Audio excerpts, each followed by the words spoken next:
Bienvenue à cette exploration détaillée. Aujourd'hui, on va se pencher sur une étude scientifique assez pointue. Mhm. Elle décortique l'impact de différents formats d'entraînement, très courants, notamment en football, sur nos muscles. Oui, tout à fait. Il s'agit donc de l'article Impact of Small-Sided Game Formats on Electromyographic Responses in College Students, publié récemment, en 2025, dans le Journal of Sports Science and Medicine. C'est ça. Par une équipe internationale, Juan Fang, Alejandro Rodriguez Fernandez et plusieurs autres collaborateurs. Exactement. Alors, ces fameux Small-Sided Games, les SSG, comme on dit, on les voit partout sur les terrains. Oui, c'est un outil très populaire. On sait qu'ils sont utiles, bien sûr, mais la question ici, c'est comment ils affectent précisément l'activation et la fatigue des muscles. C'est la question clé, oui. Et cette recherche, elle compare 3 formats. Des classiques, point, le 1 contre 1, Le duel, oui. le 3 contre 3, et puis un format un peu plus large, le 6 contre 6. Voilà. 3 configurations bien distinctes. Notre objectif, du coup, c'est de décrypter un peu les résultats, pour comprendre les réponses neuromusculaires spécifiques à chaque format. Mhm. Pour ça, les chercheurs ont utilisé l'électromyographie de surface, l'EMG. C'est un peu comme écouter ce que disent les muscles, c'est ça, hein? C'est une bonne image, oui. L'EMG, ça capte l'activité électrique des muscles. Et ce qui est vraiment intéressant ici, Oui. c'est qu'on va au-delà des mesures globales habituelles. La fréquence cardiaque, la VO2. D'ailleurs, petite parenthèse, l'étude montre qu'il n'y avait pas de différence significative sur ces paramètres entre les groupes. Ah d'accord, c'est important ça. Oui, ça veut dire que la charge interne perçue ou globale pouvait sembler similaire, mais l'effet sur les muscles, lui, était différent. Et c'est ce qu'on va voir avec l'EMG. Sur quels muscles exactement?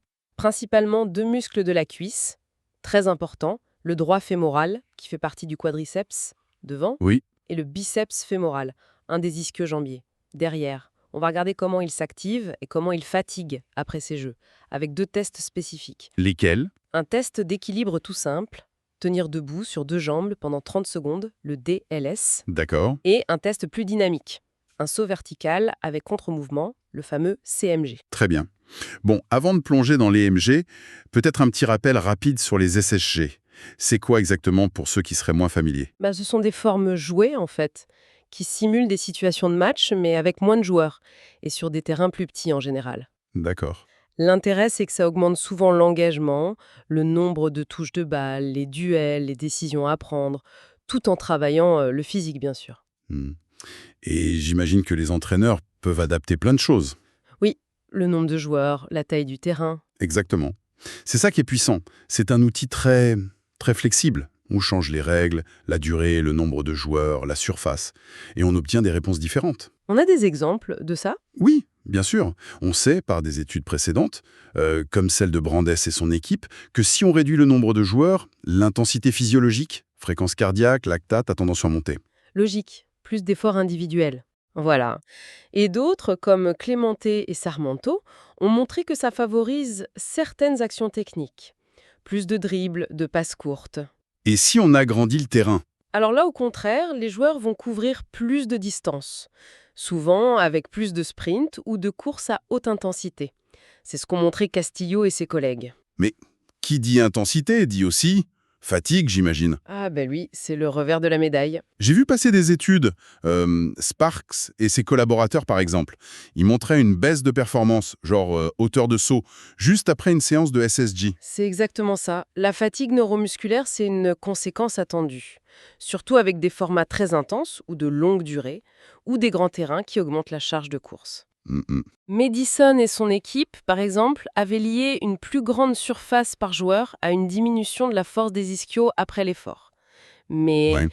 Mais ce qu'on comprenait moins bien, c'était la nature de cette fatigue, comment l'activation musculaire changeait vraiment, quel type de fatigue s'installait, et surtout, comment ça variait spécifiquement entre un 1 contre 1 3 contre 3 et un 6 contre 6.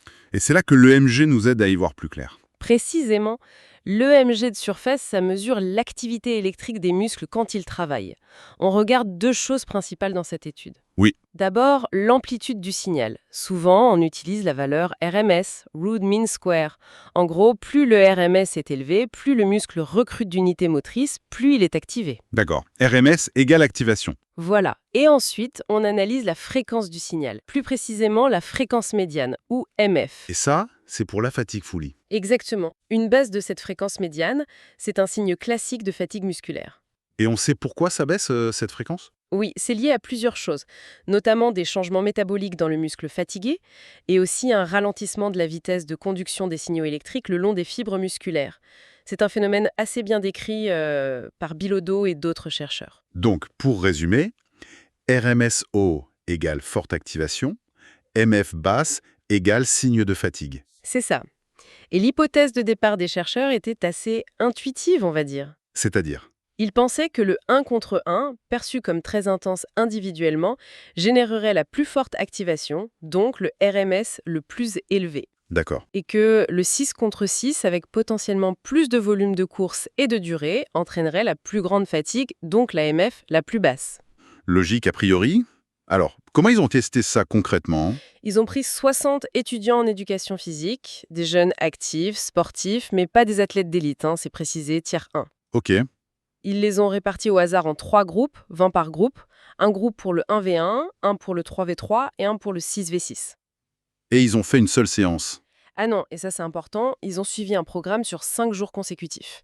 Chaque jour, leur séance de SSG dans le format attribué, sur un terrain synthétique avec des dimensions bien définies pour chaque format. Et les séances elles-mêmes, elles ressemblaient à quoi? Elles étaient structurées pour varier le format tout en essayant d'équilibrer un peu la charge globale, même si c'est difficile.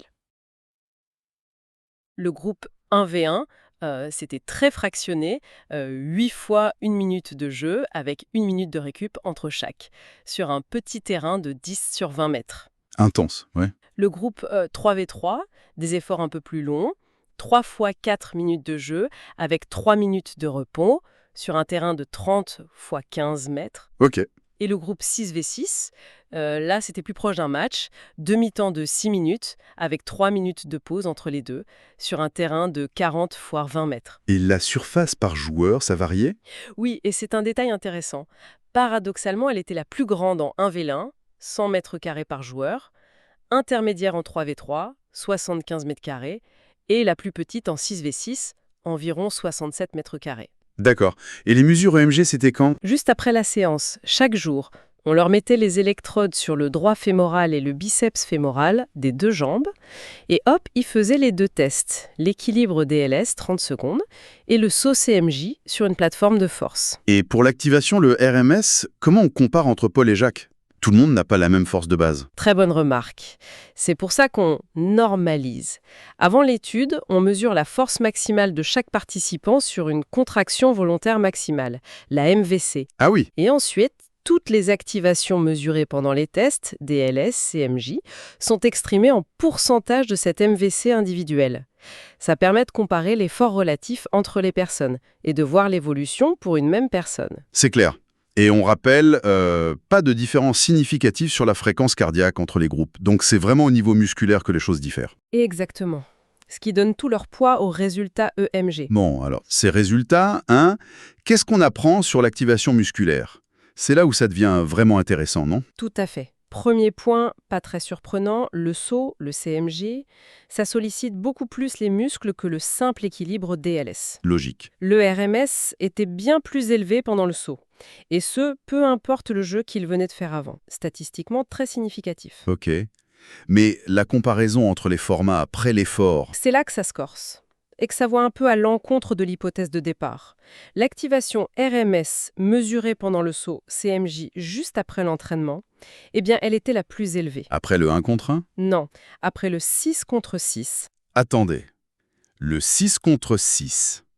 Le format où on pourrait penser que l'effort est plus dilué, il a permis une meilleure activation musculaire juste après la séance.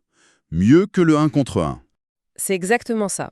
L'activation RMS moyenne pendant le CMJ post-6v6 était significativement plus haute que celle après le 1v1. Et le 3v3 était aussi au-dessus du 1v1. Mais comment on explique ça? C'est contre-intuitif, quand même. Oui, si on pense juste à l'intensité pure du duel 1v1. Mais il y a des explications possibles.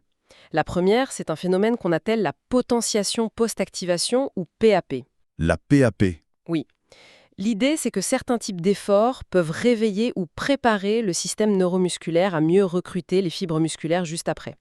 Le 6v6, avec potentiellement plus de courses à haute vitesse, de sprint sur des distances un peu plus longues, Mhm. comme le suggèrent d'autres travaux, Rumpf et son équipe par exemple, ce type d'effort pourrait mieux potentier les muscles pour le saut qui suit, surtout le quadriceps, le droit fémoral, qui est le moteur principal du saut. L'effet était d'ailleurs très net sur ce muscle-là. D'accord, ça c'est une piste. Et l'autre hypothèse? L'autre hypothèse, c'est que le 1 contre 1 est tellement intense, tellement exigeant de manière quasi continue, qu'il induit une fatigue aiguë très forte. Tellement forte qu'elle limite la capacité du système nerveux à activer pleinement les muscles juste après. Le muscle serait déjà trop cuit, en quelque sorte, hein. Voilà, c'est un peu l'idée. Ok. Trop fatigué pour donner son maximum lors du test de saut juste après la séance. Ok, donc deux visions. 6-6 potentialise mieux, ou le 1C1 fatigue tellement qu'il inhibe l'activation post-séance. Nuance importante. Exact. Et pour la fatigue, alors? La fréquence médiane, l'AMF. Est-ce que là, le 1v1 prend sa revanche et est clairement le plus fatigant? Alors, pour l'AMF, d'abord, comme pour l'activation, le test de saut CMJ est plus révélateur. La baisse de MF y est plus marquée que pendant le test d'équilibre DLS, ce qui montre bien une plus grande fatigue lors de cet effort dynamique post-exercice. Logique aussi. Et la comparaison entre formats? Alors, si on regarde l'AMF pendant le saut CMJ post-exercice, c'est encore le 6 contre 6 qui montre l'AMF la plus basse. La plus basse. Donc la plus grande fatigue pendant ce saut. Oui, significativement plus basse que celle après le 1v1. Et le 3v3 est aussi plus bas que le 1v1 sur ce critère.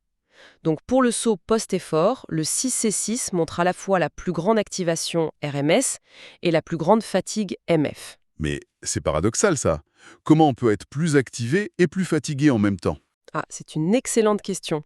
Ça montre bien toute la complexité de la fatigue. Une possibilité, c'est qu'une activation plus élevée signifie qu'on recrute plus de fibres musculaires, y compris les fibres rapides, qui sont puissantes mais fatiguent vite, ce qui expliquerait la MF basse. D'accord. Ou alors, ça reflète simplement que l'effort en 6v6 a été globalement très sollicitant, menant à la fois à une sorte de boost d'activation juste après, la potentiation, et à une accumulation de fatigue métabolique, MF basse. Mais vous disiez que le 1 contre 1 était quand même très fatigant. Oui, attention, ce n'est pas fini. Si on regarde la fatigue de façon un peu plus globale, ou sur le test d'équilibre DLS, là, le 1 contre 1 ressort bien comme le plus éprouvant. Ah, comment ça? C'est le format 1v1 qui affiche les niveaux de MF les plus bas en moyenne. Pendant le test d'équilibre DLS post-exercice, la MF après 1v1 était vraiment beaucoup plus basse qu'après 3v3 et 6v6. Très significatif. Et même pendant le CMJ, si on regarde les valeurs absolues, elles tendent à être les plus faibles après le 1v1. Donc, même si le 6v6 induit une grosse fatigue pendant le saut post-séance, le 1v1 laisserait une empreinte de fatigue neuromusculaire plus profonde, plus générale. C'est exactement l'interprétation. Une MF globalement plus basse après le 1v1, ça suggère une tension neuromusculaire et une fatigue accumulée plus importante. Et ça colle parfaitement avec l'idée que ce format, avec toutes ces accélérations, ces freinages, ces changements de direction, ces duels constants, Oui. c'est extrêmement exigeant pour le système neuromusculaire. D'autres études, comme celle de Madison ou plus récemment Fraga, sur des formats un peu similaires, pointaient déjà dans cette direction. Et ça touche quel muscle en particulier? L'étude suggère que cette fatigue est particulièrement marquée au niveau des ischio-jambiers, le biceps fémoral. Logique, car ils sont énormément sollicités pour freiner, décélérer, stabiliser dans ce type d'action très répétée en 1v1. Et le 3 contre 3 alors? Il est où lui? Un peu entre les deux? Oui, il semble souvent être un peu au milieu, mais il y a un résultat intéressant spécifiquement pour le 3v3 et les ischios justement. Ah oui. Ce format, le 3v3, semblait permettre une meilleure résistance à la fatigue pour le biceps fémoral. Les valeurs de MF pour ce muscle après le 3v3 étaient significativement plus élevées qu'après le 1v1, ce qui suggère moins de fatigue. Donc le 3v3 serait peut-être un bon compromis, surtout pour les ischios. C'est une interprétation possible, oui. Un bon équilibre entre sollicitation et préservation de la fonction des ischios, ce qui est très pertinent, on le sait, pour la prévention des blessures à ce niveau-là. C'est fascinant de voir ces différences fines entre formats. Et est-ce que ça a évolué au cours des 5 jours d'entraînement? On a vu des adaptations ou au contraire un épuisement? Oui, l'étude a regardé ça aussi, les tendances temporelles. Pour l'activation, le RMS, pendant le test d'équilibre des LS, il y avait une tendance à l'augmentation au fil de la semaine. Surtout pour les groupes 3v3 et 6v6, vers la fin, jours 4 et 5. Ça pourrait être une adaptation, une meilleure stabilisation? C'est possible, oui. Une adaptation neuromusculaire à l'effort répété. Par contre, pour la fatigue, mesurée par la MF pendant ce même test des LS, Oui, la tendance était plutôt à la baisse au fil des jours, ce qui suggère une accumulation progressive de fatigue. et ça a touché tous les groupes pareil? Ça semblait un peu plus marqué ou plus rapide au début pour le groupe 1v1. Ce qui est intéressant, c'est que ce groupe 1v1 montrait une sorte d'efficacité neuromusculaire au TOT les premiers jours. MF plus haute en DLS, mais ensuite, il semblait moins bien récupérer ou accumuler plus de fatigue. D'accord. Et pour le saut, le CMJ, sur les 5 jours? Alors là, l'activation RMS est restée assez stable toute la semaine, dans tous les groupes. Par contre, les différences de fatigue, MF, entre les groupes, qu'on voyait dès le premier jour, Avec le 1v1 déjà plus bas. exactement, eh bien, ces différences se sont maintenues tout au long de la semaine. Ça suggère que chaque format induit un profil de fatigue et de récupération qui lui est propre et qui persiste sur une période d'entraînement courte comme celle-ci. D'accord. Bon, alors, si on essaie de résumer tout ça, quelles implications pratiques pour un entraîneur, un préparateur physique qui utilise ces jeux réduits tous les jours? Le message principal, je pense, c'est que le choix du format de SSG, ça peut vraiment être ajusté, ciblé en fonction de l'objectif neuromusculaire qu'on a pour la séance. Par exemple? Si l'objectif, c'est de maximiser l'activation musculaire juste après la séance, surtout des quadriceps, le droit fémoral, pour un travail orienté force, puissance, peut-être. Oui. Alors, le 6 contre 6 semble plus adapté, mais attention, il faut se souvenir qu'il induit aussi une fatigue importante, mesurable sur des efforts dynamiques comme le saut juste après. Ok, 6 contre 6 pour la puissance, mais gare à la fatigue dynamique. Et si on cherche un équilibre? Si on cherche un bon compromis, un équilibre entre activation et gestion de la fatigue, notamment si on veut travailler la fonction des ischio-jambiers et leur résistance. Oui. Alors le 3 contre 3 ressort comme une option vraiment intéressante. Il semble offrir ce bon équilibre. Et le 1 contre 1 alors? Le mal-aimé de l'étude. Pas forcément mal aimé, mais Spécifique. le 1 contre 1, il est sans doute très très efficace pour une stimulation neurale super intense, à court terme. On a vu la MFEI élevée au début. Oui. Par contre, il génère clairement la fatigue neuromusculaire globale la plus marquée et la plus rapide, surtout sur les ischios.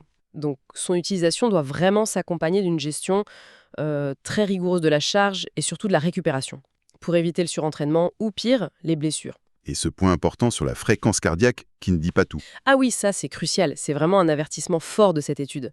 On a vu charge interne globale type FC, VO2 similaire entre les groupes, mais profil de fatigue EMG très différents. Donc se fier qu'au cardio, c'est risqué. Ça peut être trompeur, oui. Ça peut masquer une fatigue musculaire locale importante qui est spécifique au format qu'on a utilisé.